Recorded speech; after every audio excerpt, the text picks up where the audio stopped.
Greetings, everyone. This is not a review of Vybz Kartel latest song, Any Weather, but I'm going to borrow some lines from it to make my point in this video.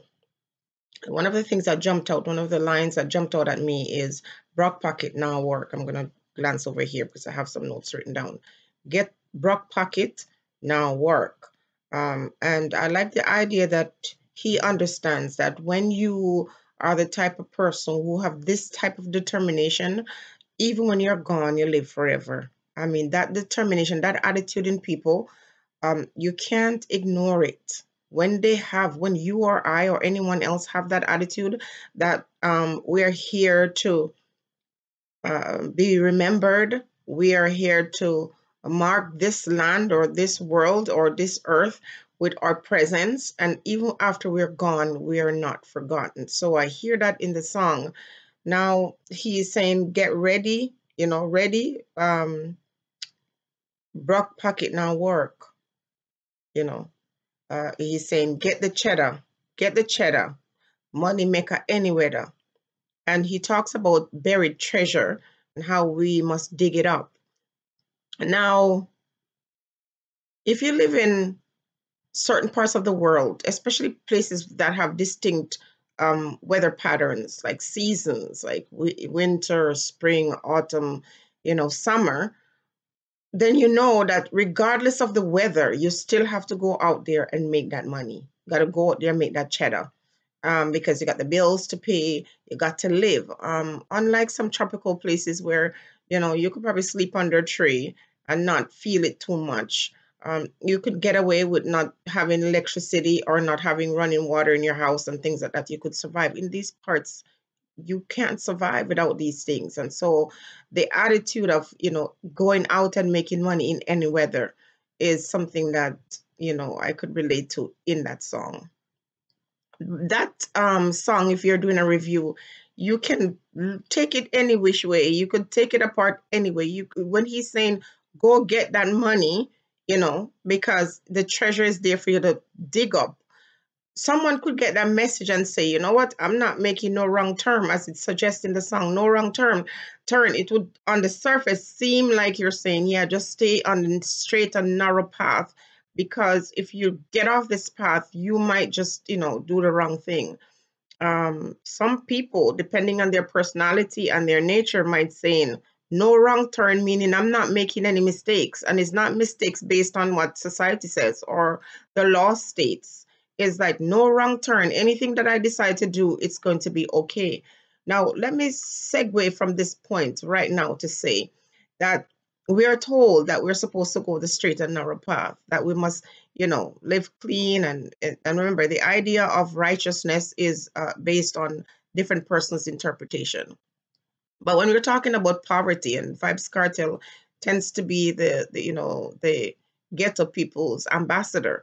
When we're talking about poverty, it's very easy for you to say, just hold it, and he's had songs like that before, hold it and just stay, focused and whatever. But for a youth who has been born in poverty, who've seen nothing around them but desolation, this wrong path mean I'm not making any mistakes. I'm going to do what is necessary for me to get that cheddar. You know, burned, buried treasure, I'm going to dig up. I personally feel like I'm not going the straight and narrow path because some other person tell me. It's because I don't want to do certain things. So for example, if I don't sell drugs, it's not because someone said it's illegal, because the same drugs that people are told is illegal, it's the same one that is making billions of dollars for other persons who are putting the image out there that they're going straight. Any law or anything that is considered a crime to you and I is not a crime to some people. The very thing that 1 minute is a crime, the next minute it's, something that is embraced, and individuals can finally say, yeah, this is how we're supposed to use this. So I don't really pay attention to that. I go based on my own spirit, my own desire to live a certain way. But I do understand the feeling of saying, I'm doing what I need to do to go out there and make that cheddar, to go out there and, make sure that I'm digging up that treasure because it's not nice. It's not pretty to always find yourself in poverty. And when you think about some of the areas in Jamaica where people are poor, where ghetto youths live, it's something. When you are so poor that you can't feed your children, when you go to your bed hungry many nights, and when you look above you, because I think every ghetto area in Jamaica always has affluence, an area, the cherry gardens, and I don't know if that is as affluent as it used to be, but you have like San Diego Heights, and you have all these places where people are very wealthy. I know when I was young and I lived in Spanish Town, San Diego Heights and Greendale and places like that, people were wealthy. Those kids were privileged. And then you had every community that I suggested just now. Nearby, there's a ghetto with just broken lives and broken homes, and you're going to tell those individuals now just stay the path, stay straight, don't make any wrong turn. It's kind of crazy.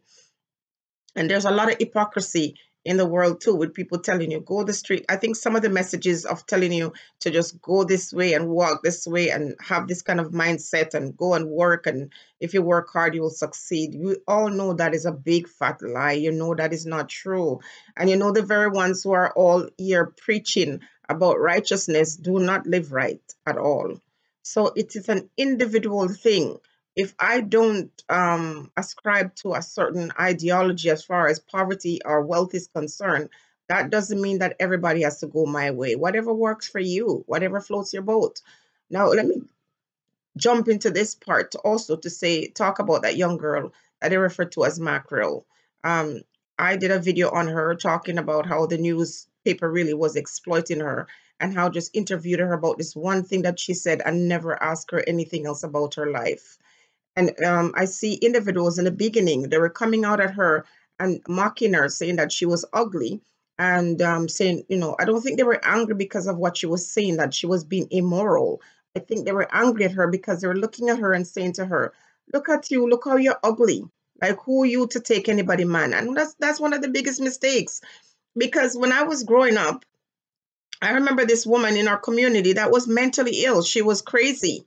And I would see men with just name the most luxurious car would park up at her gate and they would go and sleep with this woman.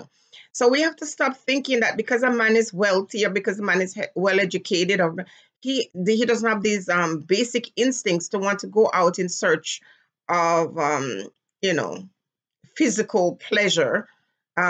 He doesn't want to go and exploit, because a lot of people who are beautiful and wealthy, they're very wicked. They'll go and exploit those who are less fortunate. So back to the story with the young girl. I think her name is Ladisha. Yeah.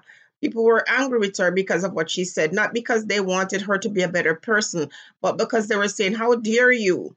And then they didn't really expect this whole thing to become so viral. So they're like, look at this, whatever the nicknames they call her, not realizing that you're underestimating somebody.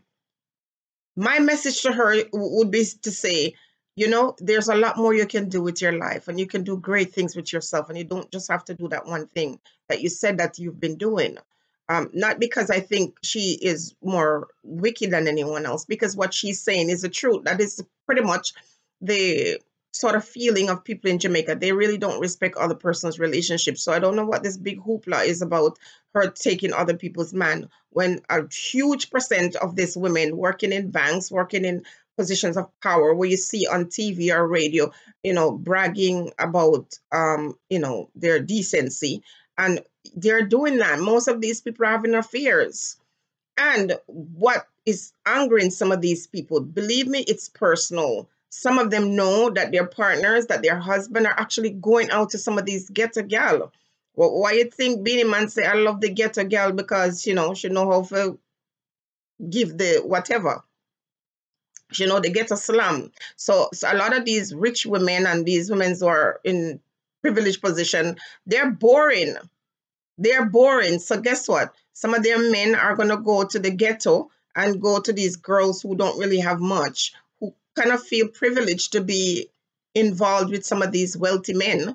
And of course, they are willing to do things that sometimes the wives are not willing to do. Some of the wives are boring. And these girls understand that the women at home are boring. And so they make themselves available. There's no judgment on my part today. I'm not saying it's right or wrong today. I'm just saying that a person like that young girl who came out and made that statement, and a lot of people are in uproar.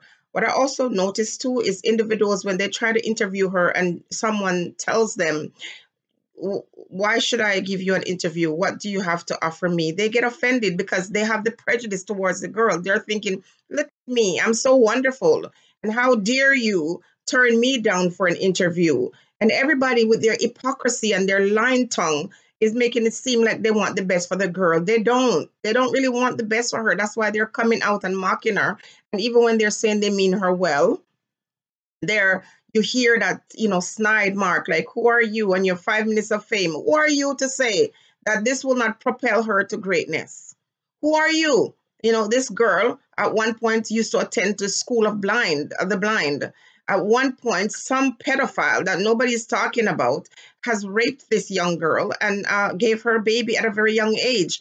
And then you have individuals who did not have that experience, who have never suffered that way, is beginning to talk to this young girl as if she had their experience, that she would have their intellect, or she would have their privilege or their understanding to say, well, this is right or wrong. When you're hungry, everything is up for game or up for grabs. And when you're suffering, when you're struggling, when you have no stability, you can't go to this individual and say to her, oh, this is what you're supposed to do. And that she's going off the hype because she realized that it's worked.